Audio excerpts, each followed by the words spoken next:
सुस्वागतम बच्चों, कैसे हो आप सब। उम्मीद करती हूँ आप सब ठीक होंगे। तो बच्चों, हिंदी विषय के ऑनलाइन वर्ग में आपका स्वागत है। तो बच्चों, आज हम शरीर के विभिन्न अंगों का परिचय फिर से एक बार रिवीजन के तौर पर देखेंगे। Page number 25। बच्चों, आज हम शरीर के विभिन्न अंगों का परिचय देखेंगे। बच्चों, शरीर के जो विभिन्न अंग होते हैं वो शरीर को पूर्ण रूप देते हैं, जिससे हम सही तरीके से जीवन व्यतीत कर सकते हैं। जैसे कि सिर, आँख, नाक, कान, हाथ, पैर इत्यादि। यह सभी मिलकर शरीर की रचना होती है। तो चलिए बच्चों, अब हम एक एक करके शरीर के अंगों का अभ्यास करते हैं। शरीर के विभिन्न अंगों में हम सबसे पहले चेहरे पर जो विभिन्न अंग हैं उनको देखते हैं। तो यह कौन सा है? सिर। सिर यह हमारे शरीर का सबसे ऊपरी भाग है। सिर यह हमारे शरीर का महत्वपूर्ण भाग है, जिससे हम नियमित रूप से जीवन व्यतीत करते हैं। सिर के अंदर ब्रेन होता है, जो हमारी बुद्धिमत्ता को दर्शाता है। इसी के कारण हम सभी काम आसानी से कर सकते हैं। सिर के ऊपर बाल होते हैं। सिर को अंग्रेजी में हेड कहते हैं। अब यह दूसरा अंग कौन सा है, पहचानिए बच्चों। शाबाश, आँख। हर एक के चेहरे पे 2 आँखें होती है। आँखों के कारण हम देख पाते हैं। आँखों से हमें देखने की क्षमता मिलती है। आँखों से हम हर एक की पहचान कर पाते हैं। आँख को अंग्रेजी में आई कहते हैं। यह अगला अंग कौन सा है, पहचानिए बच्चों। नाक। हर एक के चेहरे पर एक नाक होता है, जो आँखों के नीचे होता है। नाक से हम गंध ले पाते हैं। नाक से हम श्वास ले पाते हैं। नाक के कारण हमारी श्वसन क्रिया चालू रहती है। नाक यह हमारे शरीर का महत्वपूर्ण अंग है। नाक को अंग्रेजी में नोज कहते हैं। अब यह अगला अंग कौन सा है, पहचानिए बच्चों। कान। हर एक के चेहरे पर 2 कान होते हैं। कान से हम सुन सकते हैं। सुनने की क्षमता हमें कानों से मिलती है। इसी के कारण हम एक दूसरे से बातचीत कर पाते हैं, सुन पाते हैं। कान को अंग्रेजी में ईयर कहते हैं। अब यह अगला अंग कौन सा है, पहचानिए बच्चों। शाबाश, मुंह। हर एक के चेहरे पर एक मुंह होता है। यह नाक के नीचे होता है। मुंह के कारण हम खाना खा पाते हैं, बोल पाते हैं, हंस पाते हैं, एक दूसरे से बातचीत कर पाते हैं। मुंह यह हमारे शरीर का महत्वपूर्ण अंग है। मुंह को अंग्रेजी में माउथ कहते हैं। अब यह अगला अंग कौन सा है, पहचानिए बच्चों। होठ। होठ यह मुंह का ऊपरी हिस्सा होता है।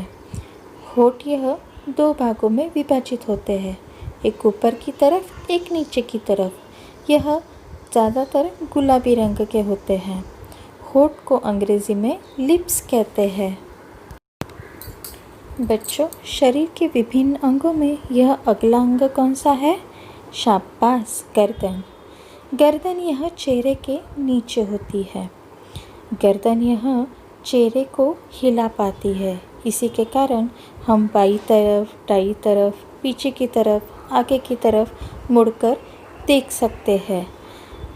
गर्दन यह हमारे चेहरे और हमारे शरीर को जोड़े रखती है। गर्दन को अंग्रेजी में नेक बोलते हैं। अब यह अगला अंग कौन सा है बच्चों। शाबाश, कंधा। कंधा यह गर्दन से जुड़ा हुआ होता है। कंधा यह गर्दन के दोनों तरफ होता है। कंधे के कारण हम हाथ हिला पाते हैं। कंधा यह हमारे हाथ को मजबूत रखता है। कंधे को अंग्रेजी में शोल्डर कहते हैं। अब यह अगला अंग कौन सा है, पहचानिए बच्चों। छाती। छाती यह गर्दन के नीचे की तरफ होती है। छाती यह चौड़ी होती है। यह शरीर का महत्वपूर्ण भाग है। छाती यह 2 भागों में विभाजित होती है, एक दाईं तरफ, एक बाईं तरफ। स्त्री और पुरुषों में छाती विविध रूप में होती है। छाती को अंग्रेजी में चेस्ट कहते हैं। तो बच्चों, शरीर के विभिन्न अंगों में आज हमने कौन कौन से अंग देखे? सिर, आँख, नाक, कान, मुंह, होठ, गर्दन, कंधा और छाती।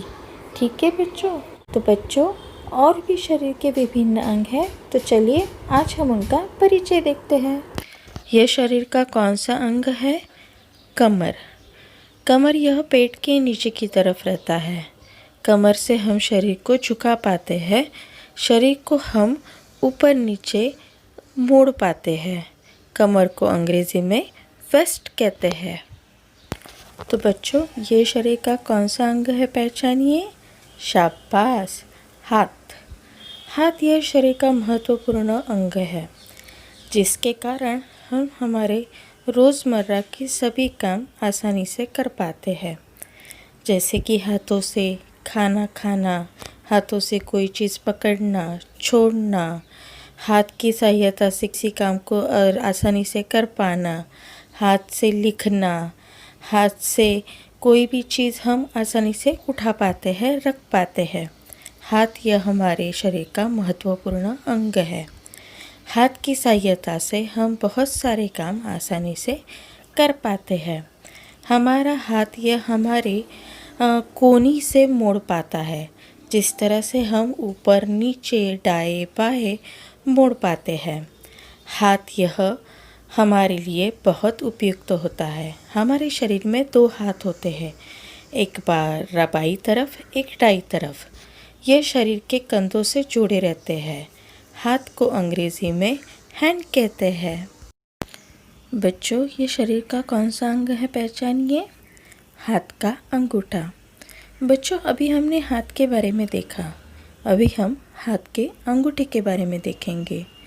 हाथ में 5 उंगलियां होती है, पर इन 5 उंगलियों में यह एक अंगूठा महत्वपूर्ण भाग है। इसी के कारण हम बाकी के 4 उंगलियों को इस्तेमाल कर पाते हैं। यह अंगूठा इन 4 उंगलियों का आधार स्तंभ होता है, यानी कि महत्वपूर्ण भाग होता है। अंगूठे के कारण हम अच्छी तरह से लिख पाते हैं। अंगूठे के कारण उंगलियों की सहायता से हम कोई भी चीज़ उठा पाते हैं, तो यह महत्वपूर्ण भाग है। जैसे कि हम कोई भी चीज़ आसानी से हमारे मनपसंद से कर पाते हैं, तो हम अंगूठा दिखाते हैं, यानी कि यस मैंने कर दिखाया। इसी तरह यह अंगूठा भी हमारे हाथों के लिए महत्वपूर्ण भाग है। अंगूठे को अंग्रेजी में थंब कहते हैं। बच्चों अब यह अगला चित्र देखिए कौन सा है। शाबाश, हाथ की उंगलियां।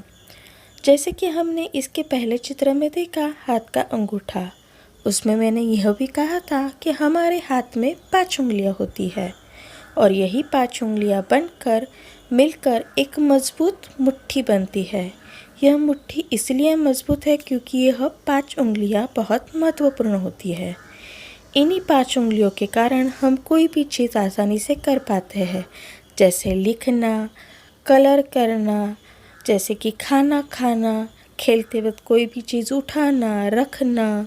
यह सभी हम दैनंदिन काम हमारे 5 उंगलियों से कर पाते हैं, और यह उंगलियां हमारे जीवन में बहुत महत्वपूर्ण होती है। हाथ की उंगलियों को अंग्रेजी में हैंड्स फिंगर कहते हैं। तो बच्चों यह शरीर का कौन सा अंग है? घुटना। घुटना यह पैर से जुड़ा हुआ होता है। घुटना यह पैर का ऊपरी भाग, जांघ और नीचे का भाग पैर, इन दोनों को जोड़े रखता है। घुटने के कारण हम ज़मीन पर बैठ सकते हैं, उठ सकते हैं, दौड़ सकते हैं, सभी काम आसानी से कर सकते हैं। घुटने को अंग्रेजी में नी कहते हैं।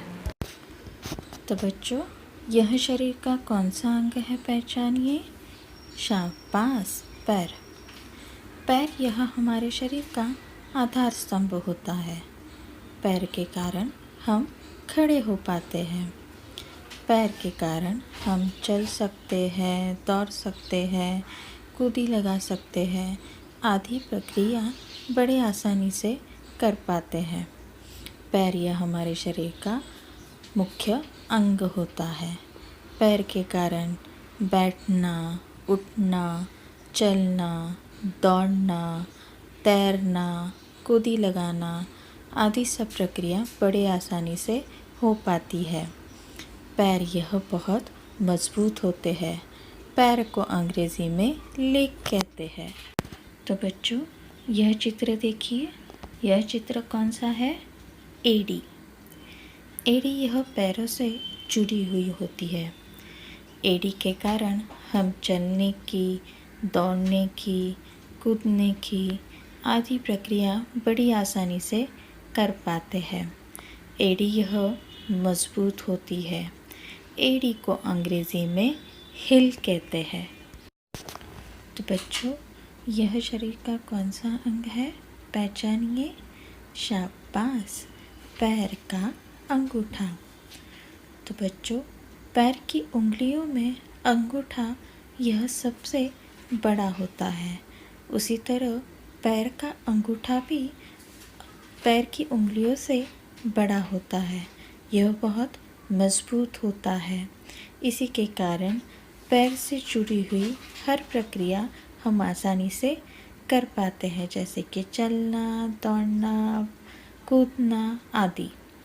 पैर के अंगूठे को अंग्रेज़ी में टो कहते हैं।